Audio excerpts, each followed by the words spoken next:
Welcome back. This video is part 3 of a 3-part series where I've talked about marketing the game, where I see optimism, and where that optimism stems from. But before we get into the video, I want to take a minute to tell you about our sponsor, Violent Gentleman. Established in 2011, Violent Gentleman Clothing Company came onto the scene with the intention of creating the products they felt the hockey community was missing.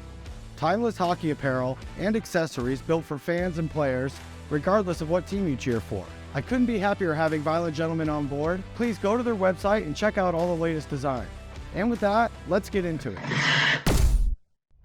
Now, I don't know about you guys, but I'm on my phone and socials a lot, especially with all the excitement around these playoffs. After a game or even a big hit, we're able to go on to Instagram, Twitter, and YouTube for instant analysis and debate. It makes for a lot of heated, hot takes to the hot mics.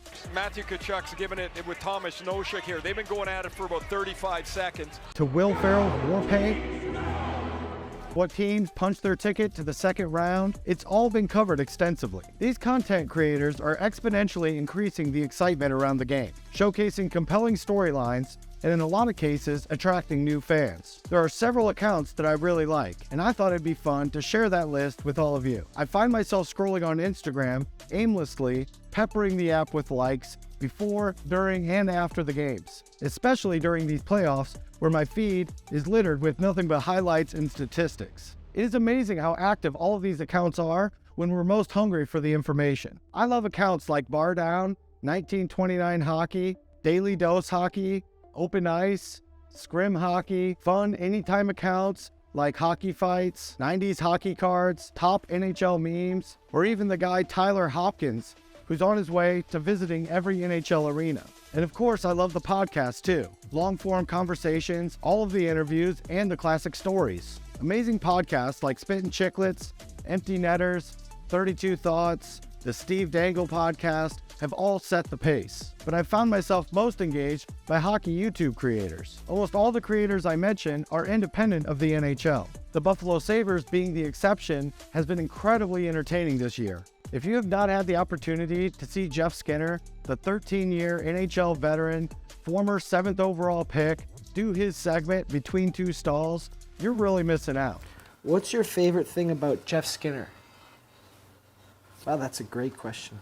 Buffalo knows that it has a fun, young group right now, and they've found a way to utilize the player's personality to create an all-time segment for their YouTube channel. The driving force behind the Buffalo YouTube channel is doing a great job. But for the independent DIY creators, awesome channels like Eck, O Nyquist, Hockey Psychology, I Don't Give Kachuk, Johnny Hockey, or Glovey McGlovin are always right on time. Standouts like Quick Shift, Rob Talks Hockey, Gravite, Post to Post, and one of my favorites, the Hockey Guy, with his cats and the grease board, the hats, the jersey, it's a whole vibe. These guys make it so fun. And the widely popular John Boy Media. Let him up. Nothing's going to happen if we let him up. He's not going to go right after the goalie again. Oh, you're wrong. You dumb ref. I am. Are hilarious and classic. Everyone I've mentioned is so good. But if I had to go to a deserted island and I only had one hockey source, there's no question in my mind that I would go to Daily Faceoff. As reported by Frank Saravalli, follows every single NHL breaking news story.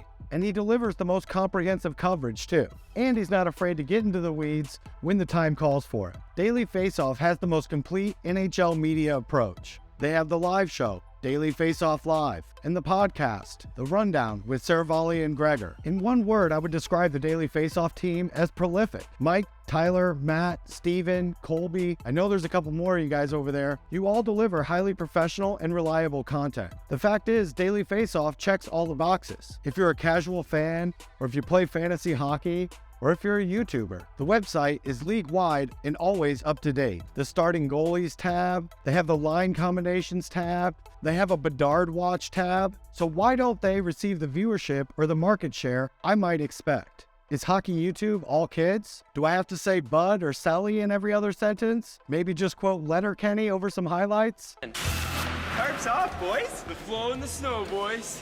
That's embarrassing.